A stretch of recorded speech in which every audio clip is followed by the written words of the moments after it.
magandang hapon mga idol. Update ko lang ang ilog ng Barangay Bravo, Palayan City, at makikita nyo sa video, tumaas na naman.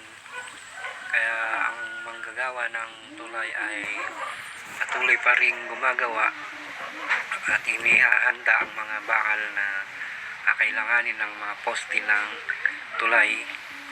At papunta nga pala kaming pitasan ng Kalamansi, at yan ang ating daanan papunta doon sa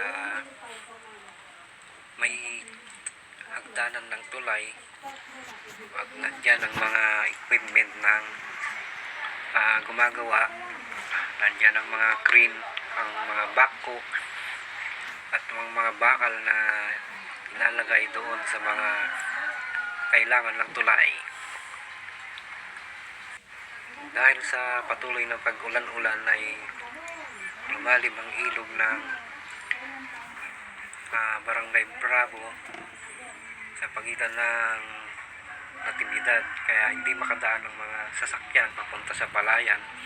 Ay kailangang umikot, kailangan nilang dumaan, mag-shortcut sa barangay, sa Platero, sa Mayapyap, sa may mahabang tulay mga idol.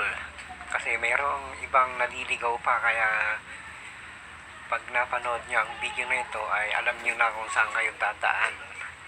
At meron na nga palang paradahan ng tricycle dito sa ibabaw ng tulay mga idol. Ayan, habang kami ay naglalakad papunta sa aming pipitasan, ay medyo may kahabaan ang aming nilalakad dahil putol nga ang tulay, ay hindi tayo makadiretso na sumakay sa ating sasakyan.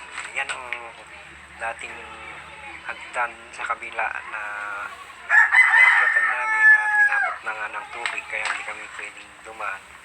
At buti na lang meron silang ginawang isa pang hagdan mga idol. Kaya sa mga dumadaan papuntang Palayan ay doon na lang po kayo sa kabila dumaan. Yan, ang mga single na dumadaan na yan ay bali yan lang na kahinto sa ibabaw ng tulay na ito, at tatawid naman sila sa kabila para sumakay papuntang bayan ng Palayan. Habang naglalakad ay malamig ang panahon. Hanggang dito na lamang. Paki-like and follow.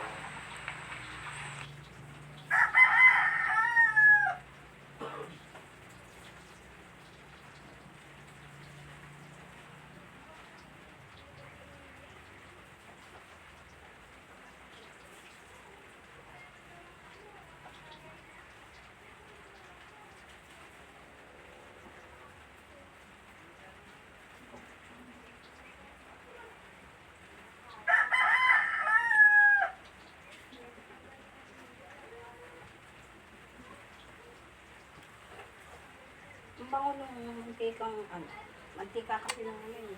Nakalay ko dyan. Salita.